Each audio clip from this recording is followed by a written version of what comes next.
Morning everyone, we are group 9 today. We're going to talk about the phylum Chordata. Morning, ang learning objective. Describe 5 unique characteristics of members of the phylum. Discuss the 3 subphylum. And discuss the 5 classes under the phylum Chordata. The phylum Chordata consists of animals with flexible rod supporting their dorsal or backside. So, ang phylum Chordata, mao ni siya ang only phylum nga ga-contain og mga vertebrates animals. So, obvious gud siya nga nasa flexible rod nga nag-support sa ato aron buhata og mga activities. The phylum name derives from the Greek root word meaning spring. Most species within the phylum Chordata are vertebrates or animals with backbones. Sa phylum Vertebrata. It reached about 45,000 members of phylum Chordata. Its members have been successful at adapting to aquatic and terrestrial environments throughout the world. So, ang phylum Chordata na ano siya, makita din siya sa land o sa aquatic area. For example, sa kanang phylum Chordata is as tao, ano ang phylum. Characteristics of the phylum Chordata. Bilaterally symmetrical. So, the word symmetrical, kung saan na sa pikas o kung sa pikas. Diaplastomate animals. Mauni sila ang mga animals na na-form muna ang anus before ang mouth. Then, a unique combination of 5 characteristics present at some stages in development. The notochord, pharyngeal, slits or pouches, dorsal tabular nerve cord, post-anal tail, and endostyle or thyroid gland. So, ang phylum Chordata complete digestive tract from the mouth to the anus and ventral contractile blood vessel. So, ang hinaning ventral contractile blood vessel is we, the phylum Chordata, are closed circulatory system. Means na unlike sa open circulatory system nga ang blood nato mo flow siya freely sa lawas bitaw and kita nga close man, so ato ang blood wala din na siya sa sarana na siya na confine na siya sa mga vessel din na siya nakita. Next. Phylum Chordata share 5 key features that appear at some stages during their development. Notochord. Mo ni siya ang mga 5 characteristic nga maingon jud nato nga phylum Chordata ang usa ka species. We have the notochord.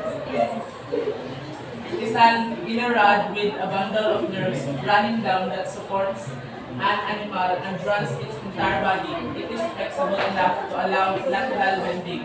So mao ni siya notochord. All chordates begin their development with notochord. So kita tanan nga nabilong sa phylum Chordata nag-start dito sa single string nga gitawag siya og notochord. So ang pangutana, napabatay notochord? The answer is yes and no. Nay ubang phylum Chordata nga ang notochord is nadani to adulthood like lamprey and fish. Okay ba? Okay ba na mga isda? So, pariyan to, ang notochord during our embryonic stages, ang notochord na kuan siya, ni-evolve siya into what we call the vertebral column siya or kanang spinal cord dito na to, mao na siya.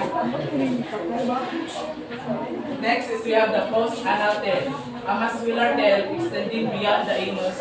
This tail is present only during embryonic development. In some tetrapods, including humans, either the notochord or vertebral columns supports the tail.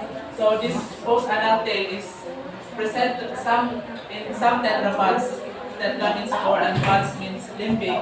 Kanang present rin sa tuwa during our embryonic stages. But some pods sa phylum Chordata nga member is nada nila into adulthood. Magamit din sila sa locomotion, sa paglangoy nila, ang tail, napoy balance, like kangaroo. Ang ilang iko kay ilang gigamit og pang-balance bitaw. That is why nagitawag sila og five limbic animals supporting communication in tetrapods. Like, peacock, ilang gamiton nila ilang ikog bitaw na bubukas sila kaya maka-attract sila babae. And vestigial in humans. If you say vestigial, mo na siya mga structure na wala na nato siya nagamit ato pag-develop na wala siya. Pharyngeal slits. These slits line the tabular pharynx. In fish, they develop into gills, while other chordates, they are modified for filter feeding. In tetrapods, these slits are present only in embryonic stages. So, sa nata dire kung napata sa womb sa tuinahan, but for the fish, nadani nila hangtod sa ilang adulthood and na-form siya of gills or kanang hasang. Next is the dorsal hollow nerve cord. The nerve cord runs along the longitudinal axis of the body, just dorsal the notochord, and usually expands interiorly as brain. This central nervous system is associated with the development of complex system for sensory, perception, integration, and motor responses. So, kani siya, dorsal nerve cord. So, mauni, itahay, mauni siya ang ito ang backbone, di ba nga naman na backbone. So, sa sul sa backbone na si nerve cord, di ba? Connect na siya sa ato, connect na siya sa atong brain, which kanang mga nerve, di ba? Nikalat na siya, tuloy kaya atong brain mo is powerful kayo. So, makagulit kay kinit. So, obviously, muli kayo juga kay connect, but tanan is connected man dun sa mo na ikaw dorsal hollow nerve cord. So, tanan ta hangtod garo na ako happy ana. And lastly, we have the endostyle thyroid gland. Is present on ventral aspects, on tunicates, cephalochordates, and larval lampreys. It secretes mucus, o kanap itong red bukaw na mo helps na siya track food para interfeeding niya. So, kani siya na kanang characteristics sa phylochordate na ni siya sa mga non-vertebrates na makuan niya na apoy phylochordates nga invertebrates kaya katong mga didagko bitaw na animals na notochordra invertebrates bitaw ito ka dili mo siya considered as backbone. The endostyle is an organ in non-vertebrate chordates and the larvae of some vertebrates, and it's considered the evolutionary precursor to the thyroid gland in vertebrates. Yes.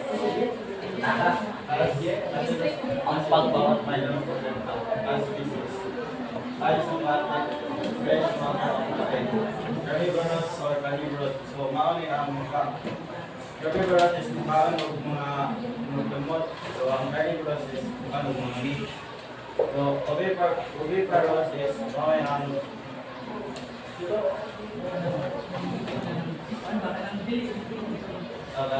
ang oviparous is dili magdamot sa bawas sa sir sa tiyan sa basta.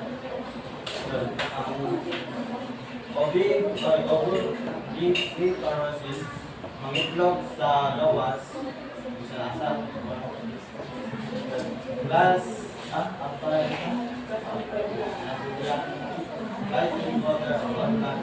so magbuhay ang isa animal sa water o ground isa ka